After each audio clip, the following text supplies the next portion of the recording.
अध्याय 1 नियम बदल गए हैं। रॉबर्ट कियोसाकी कहते हैं, यह संकट का दौर है। पिछले कुछ वर्षों में अमेरिका में डर और दहशत का माहौल छाया हुआ है।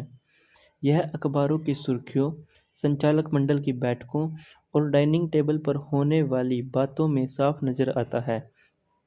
वैश्वीकरण, आउटसोर्सिंग, छंटनी, कर्ज न चुका पाने के कारण मकानों की नीलामी, सब प्राइम मोर्टगेजेस, पोंजी स्कीम्स, शेयर बाजार के घपले, मंदी, एक के बाद एक बहुत सारी बुरी खबरें लगातार आती जा रही हैं।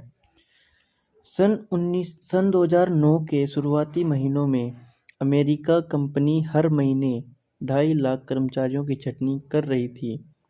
2009 के अंत में जब यह लिख रहा हूँ, बेरोजगारी का आंकड़ा 10.2% पर पहुँच गया है और यह बढ़ता ही जा रहा है।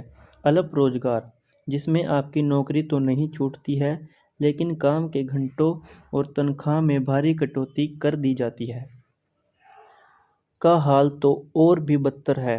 अच्छे रोजगार का अभाव वह भयंकर महामारी है जिसमें बहुत कम लोग बच पाए हैं। एग्जीक्यूटिव हों या मध्य श्रेणी के मैनेजर्स, प्रशासनिक कर्मचारी हों या श्रमिक, बैंकर्स हों या रिटेल क्लर्क्स, सभी के सिर पर तलवार लटकी रहती है। नौकरियों के मामले में अब तक स्वास्थ्य सेवा उद्योग को सुरक्षित माना जाता था, लेकिन अब वहाँ भी धड़ल्ले से कर्मचारी की छंटनी हो रही है। रॉबर्ट कहते हैं, सन 2008 की शरद ऋतु में बहुत से लोगों के रिटायरमेंट पोर्टफोलियो का मूल्य अचानक आधा या इससे भी कम हो गया। जमीन जायदाद की कीमतें धड़ाम से जमीन पर आ गिरी। जिन चीज़ों को लोग अपनी ठोस और विश्वसनीय संपत्ति मान रहे थे, वे पानी की भाप जितनी ठोस निकली। नौकरी की सुरक्षा लुप्त हो गई है और इतिहास की गर्त में समा चुकी है। 2009 में यूएसए टुडे ने अमेरिकियों का एक सर्वेक्षण किया जिसमें 60% ने कहा कि वर्तमान आर्थिक हालात को वे अपने जीवन काल का सबसे बड़ा संकट मानते हैं। जाहिर है, आप यह सब पहले से जानते हैं, लेकिन यहाँ मैं एक ऐसी चीज़ बताने जा रहा हूँ जिसे शायद आप न जानते हो। दरअसल इसमें कुछ भी अचानक नहीं हुआ। निश्चित रूप से लोगों की नींद तभी टूटी जब भीषण आर्थिक संकट की वजह से उनकी आजीविका खतरे में पड़ी। लेकिन आपकी आमदनी रातों रात खतरे में नहीं पड़ी, यह तो हमेशा ही खतरे में थी। अधिकांश अमेरिकी आबादी बरसों से दिवालियेपन और तबाही के बीच की खाई में झूल रही थी। महीने का खर्च चलाने के लिए यह अगले 1-2 महीने की तनख्वाह के भरोसे बैठी थी। इसके पास नकद बचत का बड़ा कमज़ोर सहारा था, या ज़्यादातर मामलों में सहारा था ही नहीं। नौकरी से मिलने वाली तनख्वाह को समय के बदले धन की अदला-बदली कहा जाता है, और मंदी के दौर में यह आमदनी का सबसे कम भरोसेमंद स्रोत है। ऐसा क्यों? क्योंकि जब छंटनी होने लगती है तो अर्थव्यवस्था में बहुत कम अतिरिक्त आमदनी बचती है जो आपके समय के बदले पैसे दे सके। मैंने आपको यह बता दिया था। रॉबर्ट कियोसाकी कहते हैं, मैं यह नहीं कहना चाहता कि मैंने आपको यह सब पहले ही बता दिया था, लेकिन दरअसल मैंने आपको यह बता दिया था। मैं बरसों से यह कहता आ रहा हूँ, सुरक्षित नौकरी जैसी कोई चीज़ अब नहीं बची है। अमेरिका का कंपनी जगत 20वीं सदी का ऐसा डायनासोर है जो लुप्त होने की कगार पर खड़ा है। अब अगर आप सचमुच सुरक्षित भविष्य चाहते हैं तो इसे पाने का एकमात्र तरीका यह है कि अपने भविष्य की बागडोर अपने हाथों में थाम लें। रॉबर्ट कियोसाकी कहते हैं, मैंने 2001 में अपनी पुस्तक the business school for people who like helping people में लिखा था, मेरी राय में अमेरिका और कई पाश्चात्य देशों में आर्थिक तबाही आ रही है, जिसका मूल कारण यह है कि हमारा शिक्षा तंत्र विद्यार्थियों को पर्याप्त यथार्थवादी आर्थिक शिक्षा देने में असफल रहा है। उसी वर्ष नाइटिंगेल कैनेट को दिए गए इंटरव्यू में मैंने कहा था, यदि आप सोचते हैं कि म्यूचुअल फंड्स आपकी मदद करेंगे और आप शेयर बाजार के उतार चढ़ाव पर जुआ खेलना चाहते हैं, तो मैं आपको बता दूं कि आप दरअसल अपने रिटायरमेंट को दांव पर लगा रहे हैं। अगर स्टॉक मार्केट ऊपर जाता है और 85 साल की उम्र में आप इसे धड़ाम से आंधे मुंह गिरते देखते हैं तो क्या होगा? इस पर आपका कोई नियंत्रण नहीं होता। मैं यह नहीं कह रहा हूँ कि म्यूचुअल फंड्स बुरे होते हैं। मैं तो सिर्फ यह कह रहा हूँ कि वे न तो सुरक्षित होते हैं और न ही चतुराई भरे। मैं तो उनके चक्कर में अपना आर्थिक भविष्य कभी दांव पर नहीं लगाऊंगा। संसार के इतिहास में ऐसा पहले कभी नहीं हुआ था कि इतने सारे लोगों ने अपने रिटायरमेंट को शेयर बाजार में दांव पर लगाया हो। यह सरासर पागलपन है। क्या आप सोचते हैं कि बुढ़ापे में आपकी देखभाल करने के लिए सामाजिक सुरक्षा मौजूद रहेगी? यदि आपको इस बात पर भरोसा है, तब तो आप शायद ईस्टर बनी पर भी भरोसा करते होंगे। और मार्च 2005 में दिए गए एक इंटरव्यू में मैंने यह कहा था, किसी कागजी संपत्ति की सबसे बड़ी शक्ति यह है कि इसे तुरंत भुनाया जा सकता है और यही इसकी सबसे बड़ी कमजोरी भी है। हम सभी जानते हैं कि शेयर बाजार एक बार फिर लुढ़कने वाला है और हम एक बार फिर तबाह होने वाले हैं। आप ऐसा क्यों करना चाहते हैं फिर? इसके बाद क्या हुआ? बाजार एक बार फिर लुढ़का और कई लोग दोबारा तबाह हो गए। क्यों? क्योंकि हमारी आदतें और मानसिकता नहीं बदली। हम जरा भी नहीं बदले। 1971 में अमेरिकी अर्थव्यवस्था ने स्वर्ण मानदंड का पालन करना छोड़ दिया। वैसे यह संसद के अनुमोदन के बिना हुआ, लेकिन मुद्दे की बात यह थी कि यह हो गया। यह क्यों महत्वपूर्ण है? क्योंकि इसकी बदौलत हम अपनी इच्छा अनुसार ज़्यादा से ज़्यादा नोट छाप सकते थे और उनका मूल्य किसी वास्तविक या ठोस संपत्ति पर आधारित नहीं रह गया था। वास्तविकता में पलायन करने की बदौलत इतिहास में सबसे बड़े आर्थिक उछाल के द्वार खुल गए। इसके बाद लगभग 3.5 दशकों तक अमेरिकी मध्य वर्ग में एक जबरदस्त विस्फोट हुआ। जैसे जैसे डॉलर का अवमूल्यन हुआ और जमीन जायदाद तथा अन्य संपत्तियों के कागजी मूल्य में उछाल आया, साधारण लोग करोड़पति बनने लगे।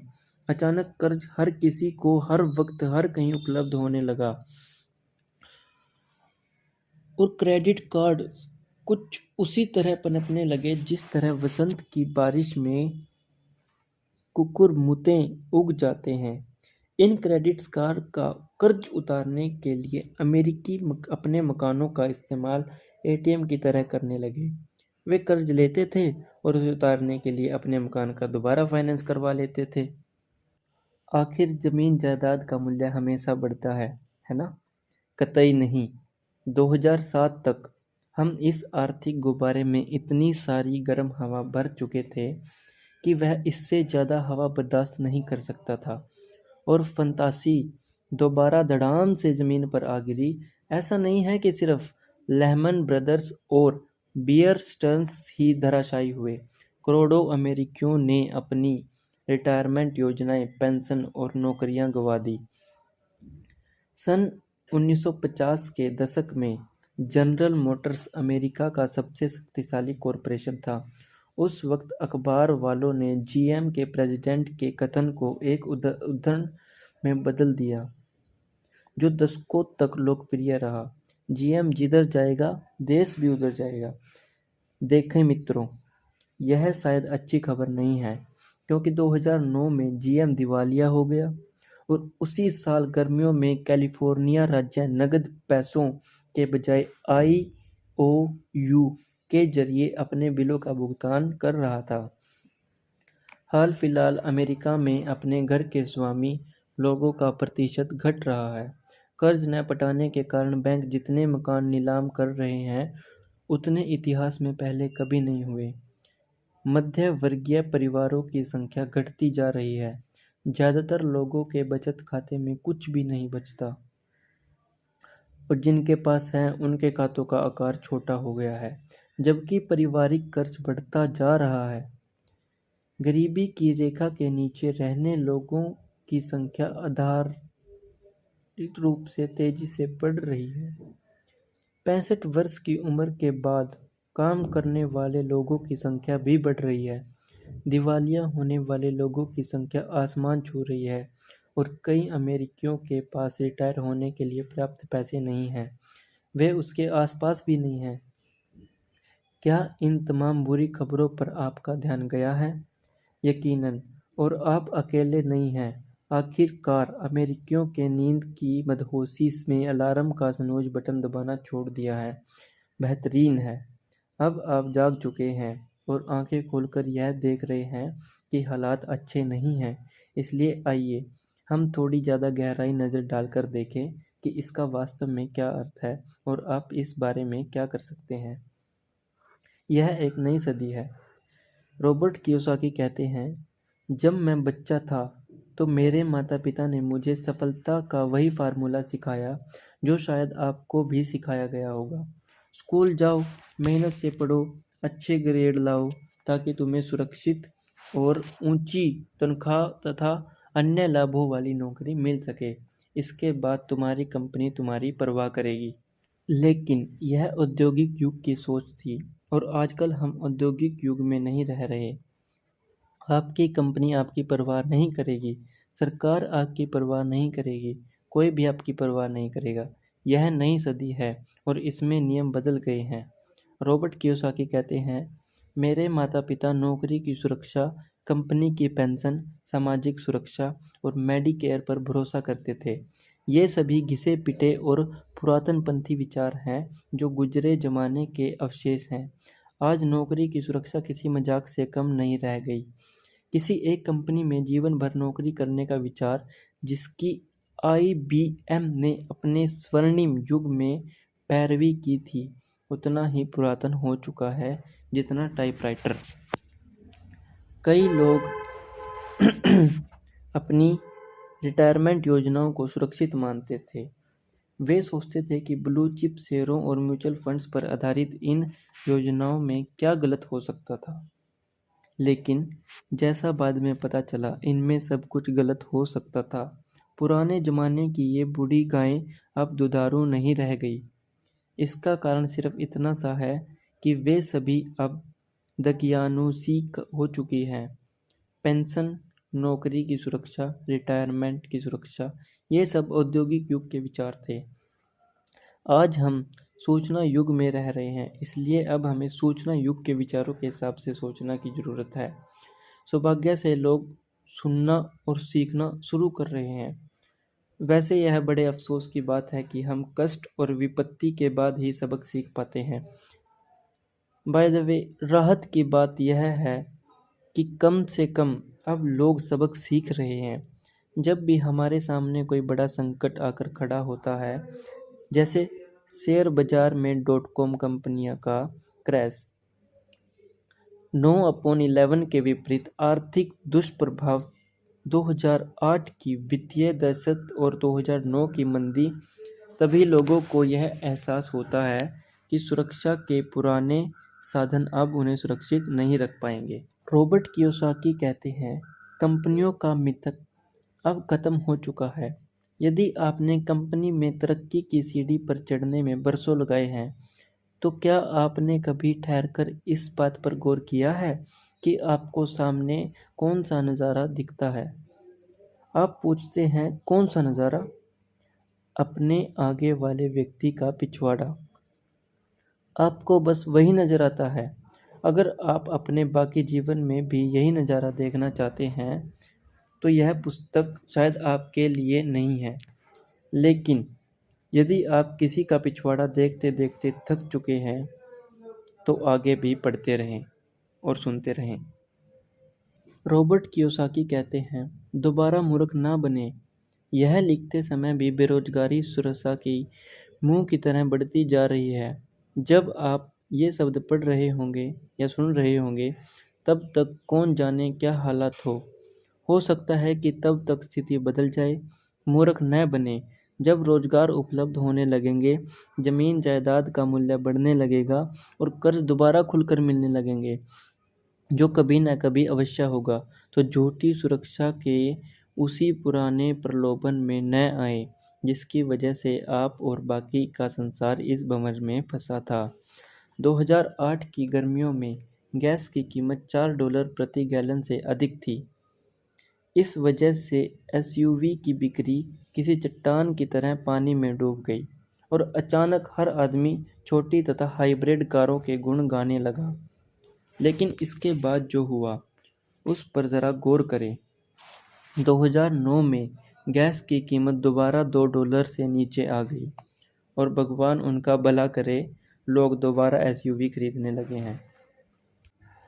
क्या आप सचमुच सोचते हैं कि गैस की कीमत हमेशा इतनी ही कम रहेगी? अगर गैस इस वक्त सस्ती है, तो क्या आपको गैस की ज़्यादा खपत वाली कारें खरीदना बेहतरीन लगता है? क्या हम सचमुच इतने अदूरदर्शी हो सकते हैं? देखिए, मैं यह भलमसाहत से काम ले रहा हूँ। दरअसल मैं मूर्ख शब्द का इस्तेमाल करना चाहता था। रॉबर्ट कियोसाकी कहते हैं, दुर्भाग्य से इसका जवाब हाँ है। हम सिर्फ एक बार ही मूर्ख नहीं बनते, हम खुद को बार बार मूर्ख बनने देते हैं। बचपन में हम सभी ने चींटी और टिड्डे की कहानी पढ़ी है, लेकिन इसके बावजूद हम में से अधिकांश लोग टिड्डे जितनी ही दूरदर्शिता से जी रहे हैं। अखबार की सुर्खियों की वजह से अपना ध्यान न भटकने दें। दुनिया में हमारे आसपास हमेशा किसी न किसी तरह का मूर्खतापूर्ण हल्ला मचता रहता है, जो जीवन को बेहतरीन बनाने के गंभीर काम से आपका ध्यान दूर खींचने की कोशिश करता है। यह केवल शोर-शराबा है, चाहे आतंकवाद हो, मंदी हो, नवीनतम चुनाव चक्र, इनका इस बात से कोई लेना-देना नहीं है कि सुखद भविष्य के सृजन के लिए आपको आज क्या करना चाहिए। महामंदी के दौर में बहुत से लोगों ने दौलत बनाई थी। दूसरी ओर, सबसे बड़े उछाल के समय में, जैसे 1980 के रियल एस्टेट के उछाल के दौरान, भी करोड़ों लोग ऐसे थे जिन्होंने अपने भविष्य की बागडोर नहीं थामी, जिन्होंने हर उस चीज़ को नज़रअंदाज कर दिया जो मैं इस पुस्तक में आपको बताने जा रहा हूँ। और वे लोग या तो परिस्थितियों से जूझते रहे या फिर दिवालिया हो गए। वास्तव में उनमें से अधिकांश तो आज भी परिस्थितियों से जूझ रहे हैं या फिर दिवालिया हैं। मुद्दा अर्थव्यवस्था नहीं है, मुद्दा तो आप हैं। क्या आपको कंपनी जगत में फैले भ्रष्टाचार पर गुस्सा आता है? वॉल स्ट्रीट और उन बड़े बैंक्स पर जिन्होंने यह सब होने दिया, सरकार पर जिसने इसे रोकने के लिए पर्याप्त प्रयास नहीं किया या ज़रूरत से ज़्यादा किया, या ज़रूरत से ज़्यादा गलत काम किए और ज़रूरत से कम सही काम किए? क्या आपको खुद पर गुस्सा आता है कि आपने अपने भविष्य की बागडोर थामने में इतनी देर क्यों कर दी थी? रॉबर्ट कियोसाकी कहते हैं, जीवन मुश्किल है। अहम सवाल तो यह है कि आप इस बारे में क्या करने जा रहे हैं। शिकायत करने और अफसोस करने से आपका भविष्य सुरक्षित नहीं होगा। न ही वॉल स्ट्रीट, बड़े बैंकर्स, अमेरिकी कंपनी या सरकार पर दोष बढ़ने से होगा। यदि आप एक ठोस भविष्य चाहते हैं, तो आपको इसका निर्णय खुद करना होगा। आप अपने भविष्य की बागडोर केवल तभी थाम सकते हैं जब आपकी आमदनी के स्रोत पर आपका नियंत्रण हो। इसलिए आपको अपना खुद का व्यवसाय शुरू करने की ज़रूरत है।